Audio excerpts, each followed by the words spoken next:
आज मैं आपको बीए फर्स्ट ईयर के माइक्रो इकोनॉमिक्स के जो टॉपिक है इनकम इलास्टिसिटी ऑफ डिमांड उसको एक्सप्लेन करने जा रही हूँ। पूर्व में मैंने इस टॉपिक को आपके समक्ष रखा हुआ था जिसका टॉपिक था elasticity of demand. Elasticity of demand को 3 पार्ट्स में डिवाइड किया हुआ था: price elasticity of demand, income elasticity of demand and cross elasticity of demand. उसी के सेकंड पार्ट को हम इनकम इलास्टिसिटी ऑफ डिमांड को आज एक्सप्लेन करने जा रही हूँ।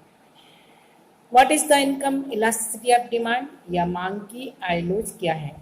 किसी वस्तु की मांग में परिवर्तन केवल कीमत में परिवर्तन से नहीं होता है, बल्कि उपभोक्ताओं की आय में कमी या वृद्धि भी वस्तु की मांग में कमी या वृद्धि को जन्म देती है।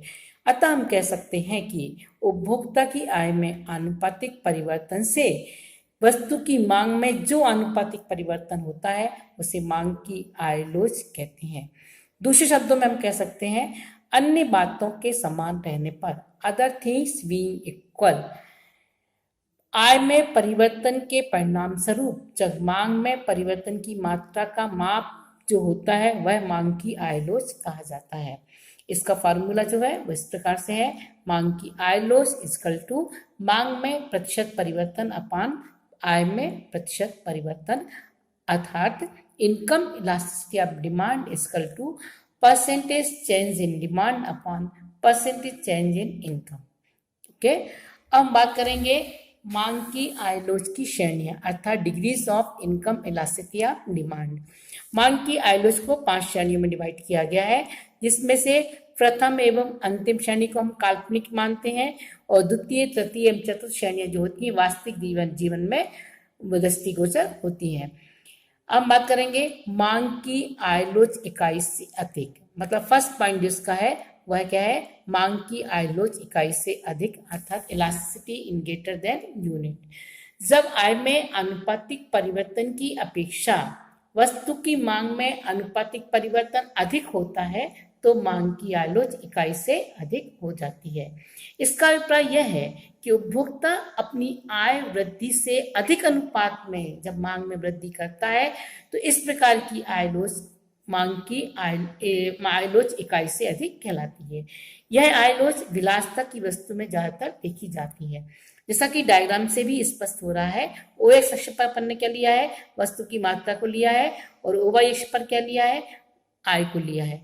जब व्यक्ति की आय कितनी है? ओ वाई के बराबर है, तो वस्तु की मांग कितनी है? ओ एक्स के बराबर है। यदि आय बढ़कर के ओ वाई से ओ वाई 1 हो जाती है, वस्तु की मात्रा बढ़कर के ओ एक्स से ओ एक्स 1 हो जाती है। डायग्राम में देखने से स्पष्ट हो रहा है जो y1 का जो डिफरेंस है वह x1 के डिफरेंस से कम है, अर्थात आय में जो अनुपात का परिवर्तन हो रहा है वह कम हो रहा है किसकी अपेक्षा? वस्तु की मांग की अपेक्षा। इसलिए अपन ने जो इसके दोनों के ए और बी बिंदु जो होते हैं वो डी वक्र को दर्शाते हैं, अर्थात ए और बी बिंदुओं को मिलाने से जो वक्र प्राप्त होता है वो डी वक्र होता है जो आय और मांग में संबंध को बताता है। नेक्स्ट टॉपिक है अपना मांग की आयलोज इकाई के बराबर, यूनिटरी इलास्टिसिटी। जब आय में प्रतिशत परिवर्तन के अनुरूप ही मांग में प्रतिशत परिवर्तन होता है तो मांग की लोज इकाई के समान होती है। इस दशा में उपभोक्ता आय की वृद्धि अथवा कमी के अनुपात में वस्तु की मांग में वृद्धि अथवा कमी करता है। जैसा कि डायग्राम से स्पष्ट हो रहा है कि आय में परिवर्तन जो अब इसमें देखने आ रहा है वही अपनी वस्तु की मात्रा को एक्स पे लिया है, ओ वाई पर अपन ने आय को लिया है। जो y1 का डिफरेंस है और जो x1 का डिफरेंस है, इन दोनों के बीच का अंतर क्या है? एक समान है। जितनी मात्रा में आय में परिवर्तन हो रहा है उसी मात्रा में मांग में परिवर्तन हो रहा है। इन दोनों को संबंध को जो वक्र दर्शाता है वह क्या? अपना डी वक्र है। नेक्स्ट अपना क्या है? मांग की आयलोज इकाई से कम, income elasticity less than unit. जब आय में आनुपातिक परिवर्तन मांग में आनुपातिक परिवर्तन से अधिक होता है तो मांग की आयलोज इकाई से कम होती है। आवश्यक वस्तुओं में आयलोज इकाई से कम होती है क्योंकि आय की वृद्धि से कम अनुपात में उपभोक्ता इन वस्तुओं की मांग में वृद्धि करता है। जैसा कि डायग्राम से भी स्पष्ट हो रहा है वही अपन देख रहे हैं जो y का डिफरेंस है और x1 के बीच का डिफरेंस है वह y1 का अधिक है किसकी अपेक्षा? x1 की वस्तु की मांग की अपेक्षा। अर्थात हम कह सकते हैं कि आय में जिस अनुपात में परिवर्तन हो रहा है उससे कम अनुपात में वस्तु की मांग में परिवर्तन हो रहा है। अब हम बात करेंगे जीरो इनकम इलास्टिसिटी, मांग की शून्य आय लोच।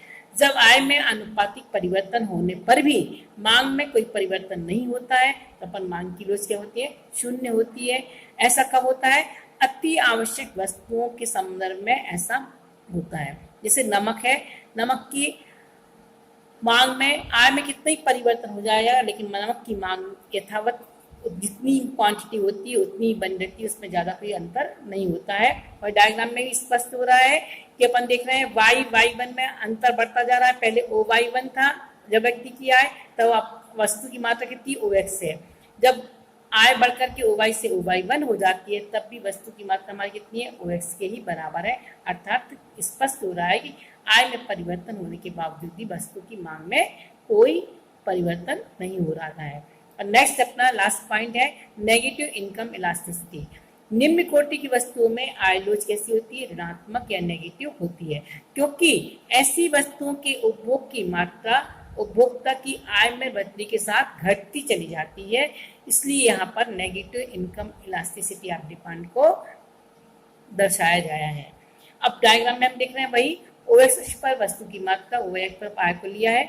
अपन देख रहे हैं आय में बहुत अधिक परिवर्तन, Y के बीच की आय में बहुत अधिक परिवर्तन हो रहा है, उसकी तुलना में मांग में बहुत कम सूक्ष्म परिवर्तन हो रहा है। अर्थात हम कह सकते हैं कि इसको अपन मांग की आय लोच ऋणात्मक, मतलब बहुत अधिक परिवर्तन होने के बाद भी मांग में बहुत कम परिवर्तन हो रहा है, इसको अपन कहते हैं negative elasticity, negative income elasticity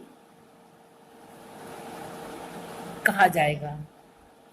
ठीक है, ओके। इस तरह से आपके पांचों पॉइंट जो हैं वो हमने आपको यहाँ पर एक्सप्लेन कर दिए गए हैं इनकम इलास्टिसिटी ऑफ डिमांड के। अब नेक्स्ट जो टॉपिक है हमारा cross elasticity of demand, third topic, जो आपका इलास्टिसिटी आपके 3 टाइप में से लास्ट अपना थर्ड टॉपिक है क्रॉस इलास्टिसिटी ऑफ डिमांड। किसी भी वस्तु की मांग में परिवर्तन केवल वस्तु की कीमत या उपभोक्ता की आय में परिवर्तन के परिणाम स्वरूप नहीं होता है, बल्कि उस वस्तु की संबंधित वस्तुओं की कीमत में परिवर्तन के फलस्वरूप भी होता है। ऐसी संबंधित वस्तुएं या तो सब्स्टिट्यूट होती है या कंप्लीमेंट्री होती है। अतः मांग की आड़ी लोच क्रॉस इलास्टिसिटी ऑफ डिमांड किसी एक वस्तु की मांग में वह अनुपातिक परिवर्तन है जो दूसरी वस्तु की मांग में परिवर्तन के परिणाम स्वरूप होता है। इसे मापने हेतु निम्नलिखित फॉर्मूले का प्रयोग किया जाता है। मांग की आड़ी लोच इक्वल टू x वस्तु की मांग में प्रतिशत परिवर्तन अपॉन y वस्तु की मांग में y वस्तु की कीमत में प्रतिशत परिवर्तन।